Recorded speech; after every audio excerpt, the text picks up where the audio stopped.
आपके होने वाले हस्बैंड की मिनिमम सैलरी कितनी होनी चाहिए?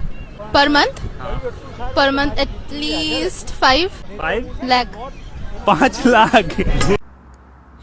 પેલો ભાઈ હસવા છે પણ અંદરથી રોવા છે. તમે આ વસ્તુ થોડી રિયાલિસ્ટિકલી સમજો. તમને થોડો ડેટા આપું, બરાબર?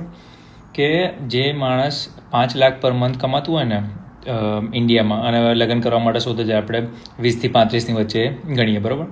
તો 20 થી 35ની વચ્ચે અડધો ટકો લોકો છે કે જે 5 લાખ મહિનાના કમાતા હોય આખા ઇન્ડિયામાં, બરાબર? હવે અડધો ટકો એટલે શું થયું કે ભાઈ 200 છોકરાઓ તમે મળો, એમાંથી એક છોકરો એટલા કમાતો હોય, બરાબર? બીજી વસ્તુ કે હવે એ છોકરો સિંગલ હોય એવું કંઈ જરૂરી નથી. આ જે 200માંથી એક છે એ તો ટોટલ બધા ગણ્યા, બરાબર?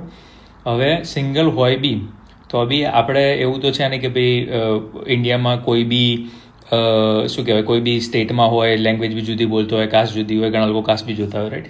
એ બધું ફેક્ટર ઇન કરીએ તો એ પર્સન્ટેજ તમે ખાલી ઇમેજિન કરો કે કેટલો ઓછો થતો હશે. મે બી કદાચ 2000 કે 1000 એક છોકરો એવો હોય કે જે એક ક્રાઇટેરિયા મેચ થતો હોય જેની જોડે મેરેજ થઈ શકે, અને પાછું એણે બી તો હા પાડવાની ને.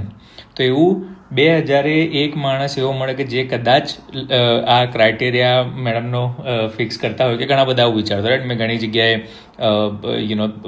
1 કરોડ વર્ષે કમાતો હોય એવું જોયું છે, અને એવું સાંભળ્યું, બધા વિડીયો તમે જોયા છે એ ટાઈપના, right? But realistically it's very very very unlikely. એટલે જો અત્યારે લગ્ન કરવા માટે શોધી રહ્યા હોય ને તો પહેલાં ડેટા સમજો કે ભાઈ કેટલી તમારું ટાર્ગેટ ઓડિયન્સ કેટલી છે, તો ભાઈ કેટલા લોકો ખરેખરમાં તમારી જોડે મેરેજ કરવાની રિયાલિસ્ટિક વસ્તુ કેટલી છે, અને પછી તમે આવા નંબર બોલો.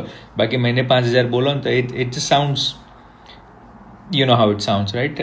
તમને શું લાગે છે કે મેરેજ કરવા માટે કેટલો પગાર હોય છોકરાનો તો એટલો ગુડ છે? કારણ કે આગળ પછી ફ્યુચરમાં પ્રગતિ તો કરશે જ ને, પણ શરૂઆતમાં મેરેજ કરવા માટે આટલો પગાર કમાતો હોય મહિને તો એ છોકરી હોય તો લગ્ન કરાય કે છોકરી પરણાવાય? ત્યાં કમેન્ટ કરજો.